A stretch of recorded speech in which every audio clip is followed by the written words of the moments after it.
Wenton King. With me this evening I have Phil Collins. Hello. So, Phil, I suppose there's a little bit of trepidation amongst the band members, this big change. After all, Peter Gabriel was quite a big part of the band and quite a big part of the creative side of the band. He is a big part of the band, but not as big as me. Obviously you're a different singer from Peter Gabriel. How is that going to change the sound of Genesis? How are you going to approach the vocals? Tonight! Ah! Feel my pop music! That was Phil Collins. As you can see, that was sarcastic because that didn't really happen. We have the next album. Here's the next album, Trick of the Tail, After the Lamb. It's nothing like the Lamb. Did it suddenly change into horrible 80s tinny pop crap? Not really, no. What they did was they returned to what they thought the fans wanted. Now that was heavy going for the fans. To a certain extent, this is an attempt to return to the Selling England style. It's the closest you'll get to Selling England 2, but it isn't Selling England 2 because there's no Peter Gabriel. And it's interesting how that changes the sound. Yes, Phil Collins is singing on it, but that's just Phil the drummer singing. It's not Phil Collins. You know, that loaded term, Phil Collins, what that means, because that didn't exist at that point. What it became. He's able to sing, he's trained to sing, he's kind of like a drama school singer, because that's how he was taught to sing, obviously, so he's just singing the notes. So it's very bland. But everything else about the music is generic Genesis music. So obviously that pleased the fans immensely. And the other clever thing, of course, they did was, when they went on tour, they took Bill Bruford. There were actually calls for Bruford from the audience. So rather than calls for Gabriel, there were calls for Bruford, because people will go there to see Bill Bruford, so that's pretty cool. I really like this album. It's melodic and lush, and there's some great music on it. There is a certain soul missing. Maybe you can only see that retrospectively, because over time that soul went away and away and away. There's some good stuff on it. This is just a prog album from the 70s that's very melodic and good. Okay, that's interesting. So yeah, you mentioned that Peter Gabriel has left, and there was great trepidation amongst members of the band and the fans. Yeah. That Genesis wouldn't be able to continue without him. And this is seen as a pretty good album, and people were, greatly relieved that they managed to pull it off. The thing that I identified as being missing was a sense of ambition, yeah? Yeah. The thing that surprised me about Genesis, as we've done it, is how ambitious some of their ideas are. But even the first album was a failure, or is regarded as a failure, but it was called Genesis to Revelation. Yeah, if anything, the Bible. That is ambitious, yeah. The Bible, the album, and everything up until now has been very ambitious and progressive. Yeah. Whereas this is generic Genesis music, and it is, yeah. Yeah. And that's what I found. And it's also much softer, a much softer style of music. It's not punchy enough for me, and as such, I found it quite boring, to be honest. This is the way I see it. With The Lamb Lies Down, I struggle with The Lamb because it's such a big thing to incorporate.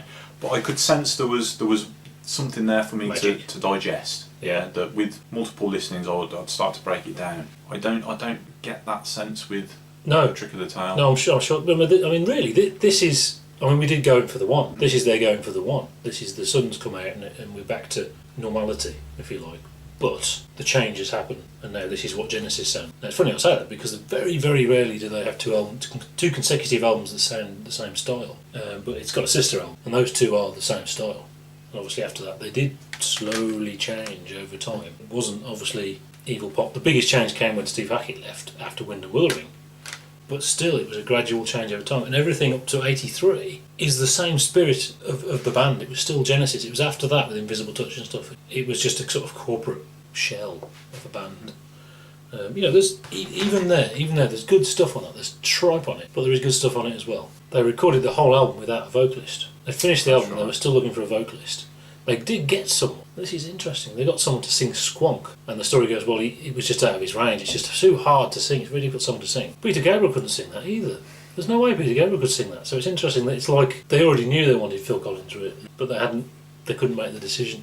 Yeah.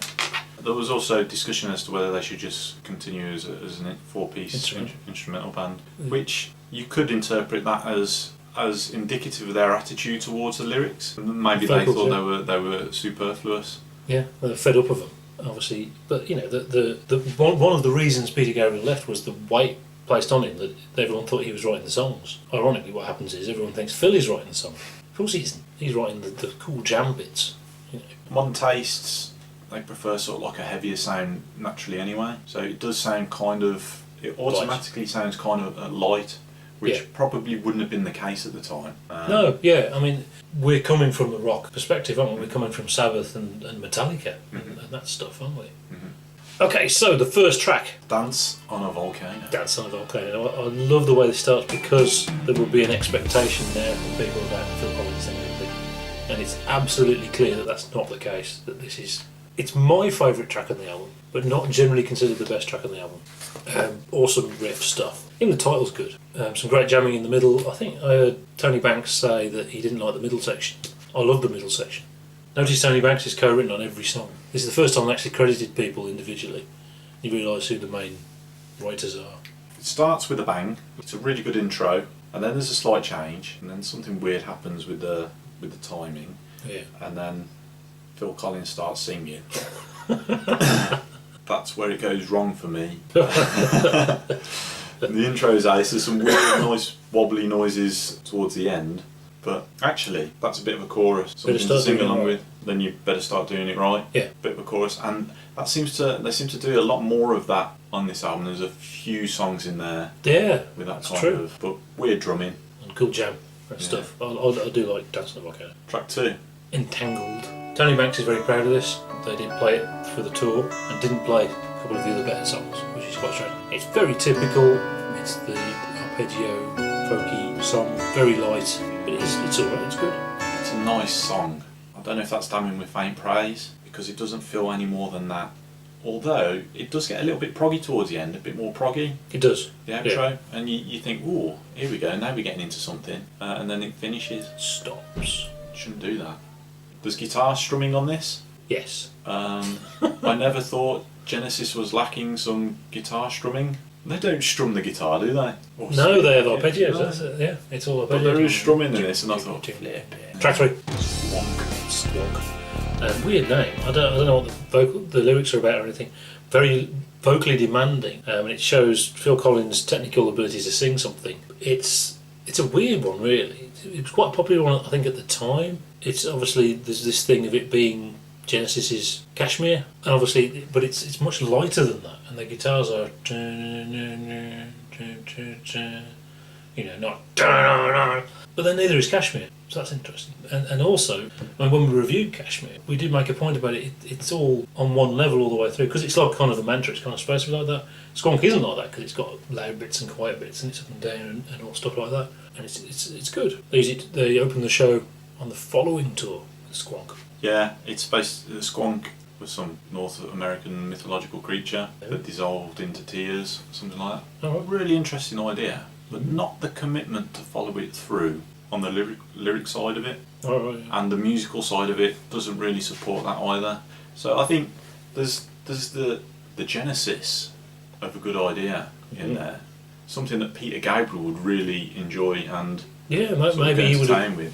Taken it on lyrically. Yeah, it's a decent song. It's sort of it's a little bit back towards the old style where they sort of do rapid changes in styles. There's a little bit of that going on, which they've actually toned down quite a lot on this album. They removed it completely from the Lamb. It featured quite prominently on Selling England by the Pound, and that gave it a real proggy feel.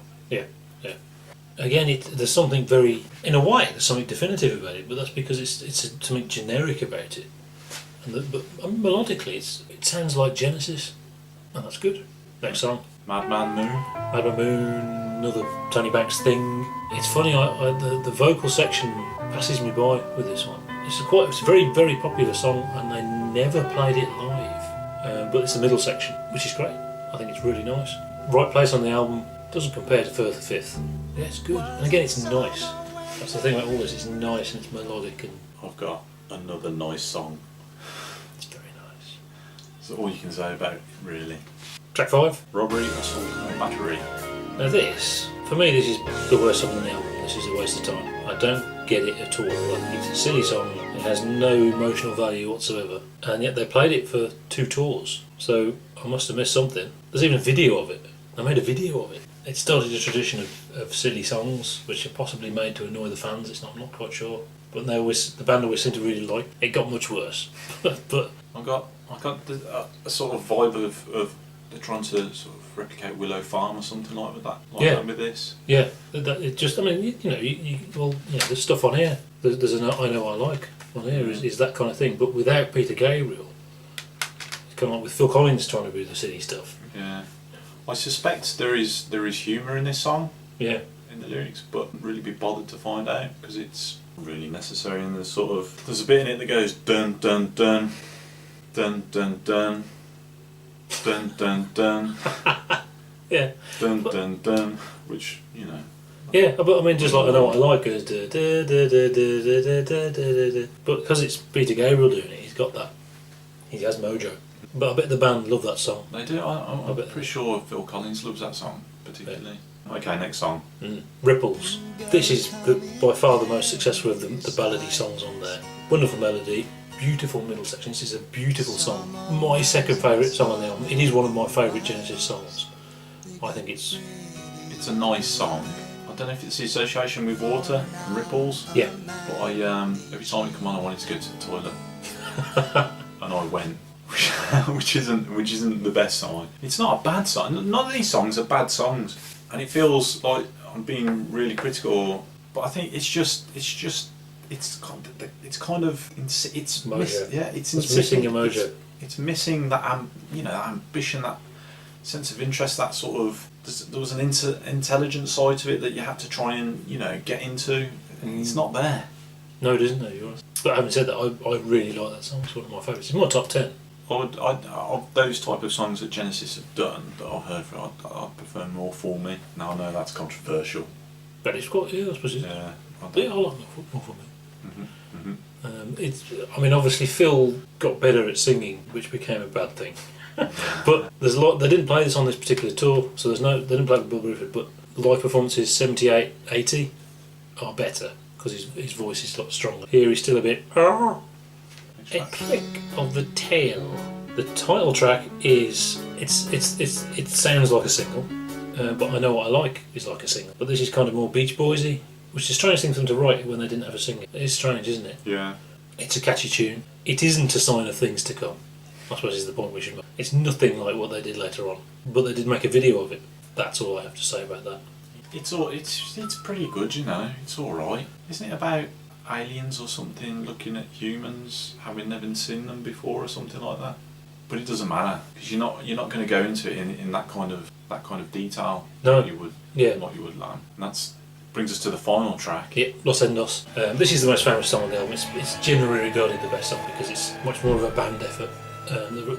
Most of the album is overwhelmingly Tony Banks because he was the only one who'd written substantially, but Los Endos is the band track with them, some great playing basically, and reprises of Dance on a Volcano and also the Squonk theme, and there's a bit in the middle when the Dance on a Volcano comes back in and then we get the keyboard part which is actually kind of a variation on the Squonk theme, and that's the Genesis theme music. That's the music. If you had Genesis coming up, that'd be the music that was playing. Whether that's a good thing or a bad thing, I don't know. But yeah, powerful stuff, great playing, much like Cinema Show, but without any vocal section. I agree with Kev. And there's a little bit of reprise, and this shows the point we're making. There's a little bit of reprise at the end of Supper's Ready. And why wouldn't you do that? That's Trick of the Tail. We probably sound really critical there, but personally, I really like this album. Obviously, you less so. See, I was worried about this. I'd come off sound really critical. I'm actually very neutral on it. That's why they changed. I mean, that's pretty much what they said. That by Wind and Wuthering, they'd done that as far as they could do it. It was time for change. Yeah, let's do degree ratings. Yeah, so this is a 2-1, whereas the Lamb is a first. I'll give it a 2-2. Okay, there you go. Yeah. That's Trick of the Tail. That's Genesis. We've finished Genesis. See you next week. I'm not going to tell you what's coming. It's going to be special. Went quite well, I think. That was a pretty good episode, don't you think? Yeah. Fancy a cup of tea? Yeah, I'd love one, thanks. Okay, yeah. That was good, wasn't it?